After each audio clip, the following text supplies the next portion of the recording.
rolling. This video is all about the importance of vision. We're going to start by making a vision board, and I'll make one too behind here.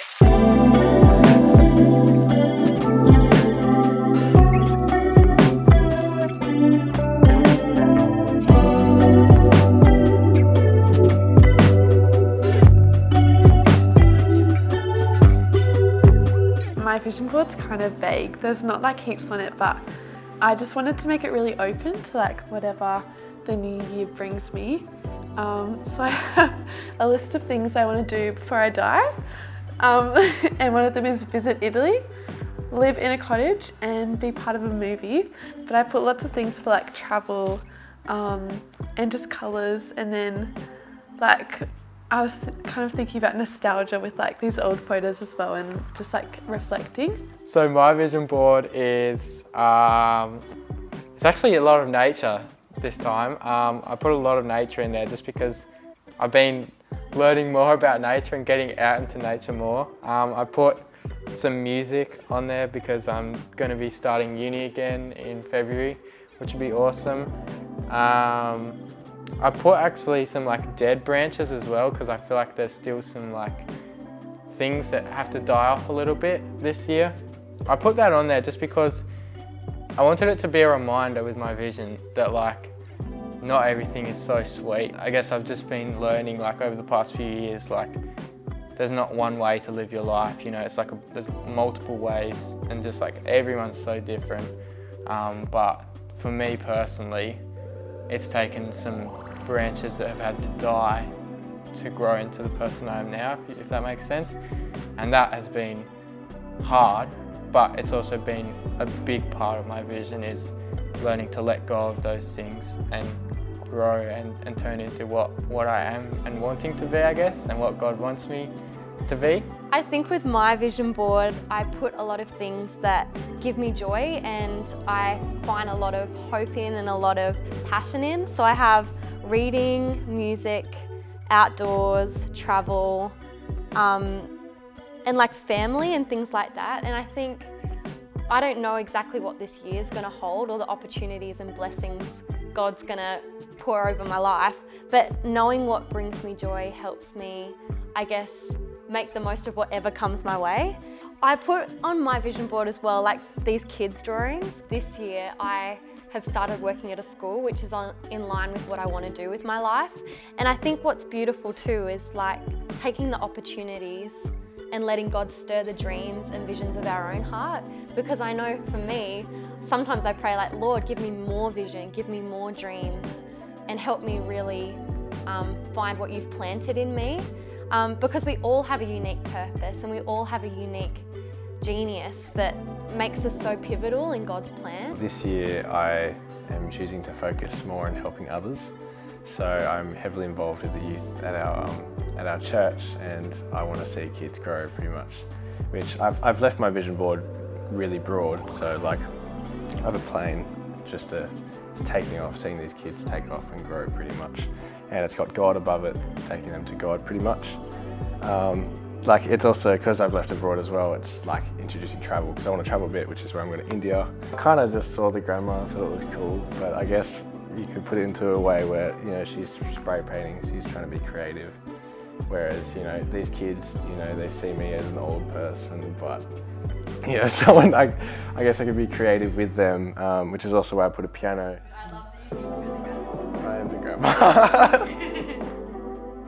When I think of vision, I really think of hope, and like it says in the Bible, hope deferred makes the heart sick. And I think what's great about vision boarding and thinking intentionally about the year is you start stirring hope for your life and what God has planned for you. Sometimes in life we can become so caught in the rhythms of just getting through the everyday.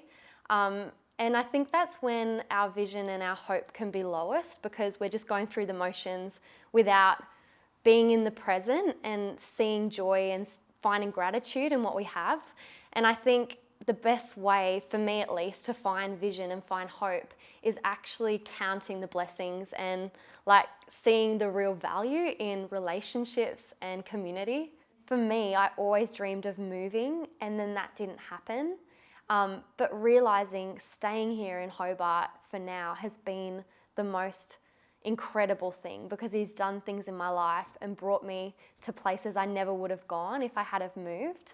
And I think holding on to the fact that God's plans are way better than our plans, and his visions for our life are way better than our visions.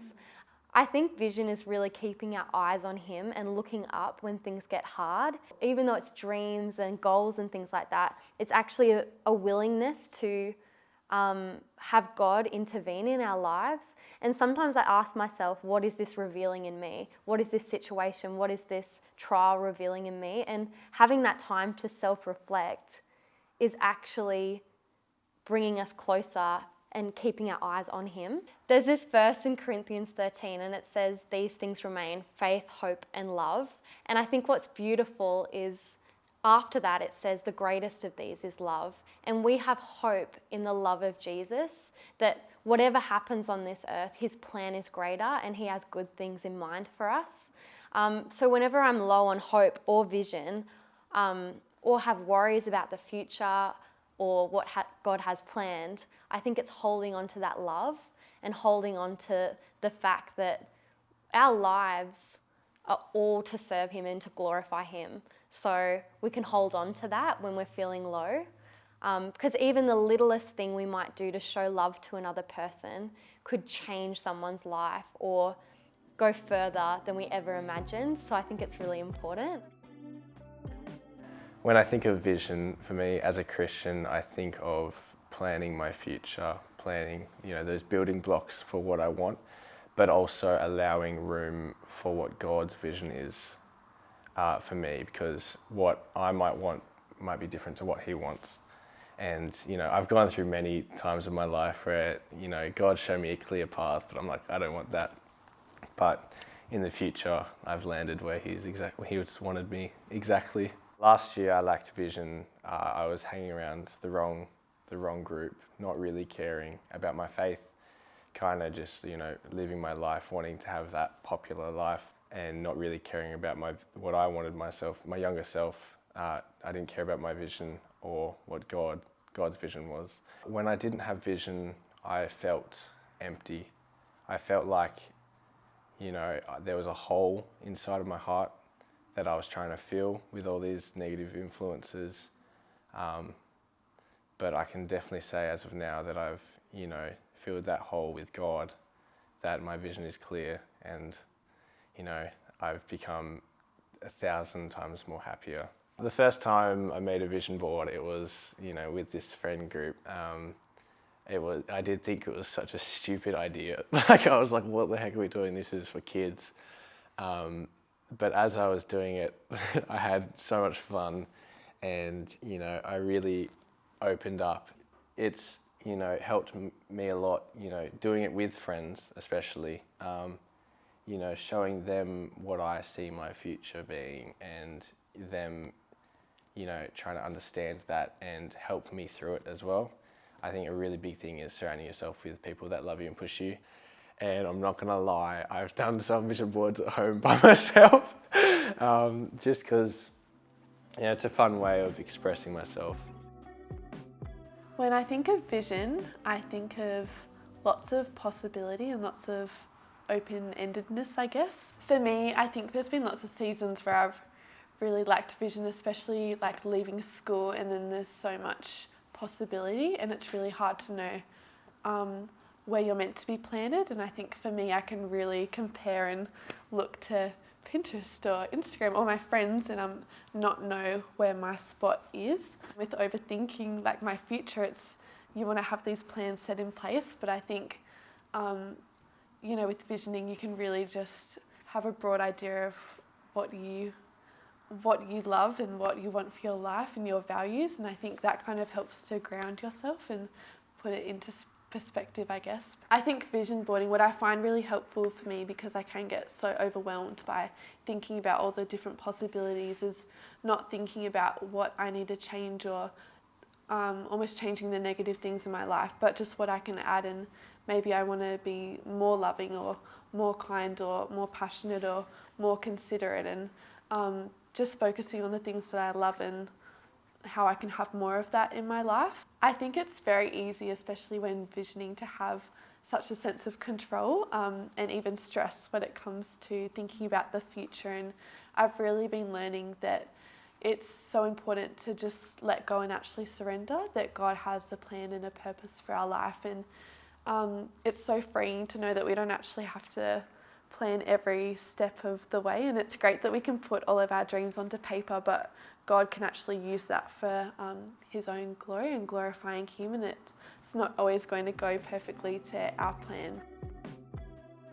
When I think of the word vision, I think a lot of people think of the same thing. It's just like your forwards path, you know, what's ahead of you. But I also think of like perspective as well. Like the way you look at your future is very important, and it's a crucial part of like being, you know, cemented in what you want and knowing what you want to grow into, or just a general idea of where you want to go, rather than just, you know, kind of letting the waves push you around and, you know, you're not going to get anywhere. I definitely feel like I went through a season where I lacked vision when I stepped away from God, and it didn't feel bad necessarily. It kind of just felt like I didn't care. All of what I had within my visions was my own personal pursuits and, you know, my own selfish gain and what I wanted to feel and what I wanted to achieve,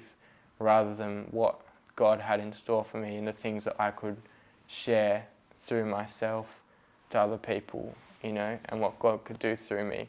The thing I really took away from the first time we ever vision boarded was the things I loved, because I felt so confused and so like I shouldn't be the person I was, or I shouldn't be acting.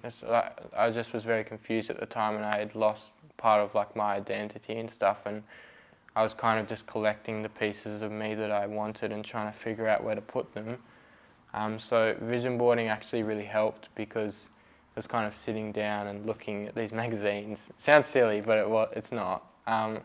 And looking at what I loved, and then kind of putting that down and being able to just look at that as a whole was really important and special, I think, just as a reminder at that time as well. Not so much now as I've grown, but it's at that time I think I really needed that. When I came back to God,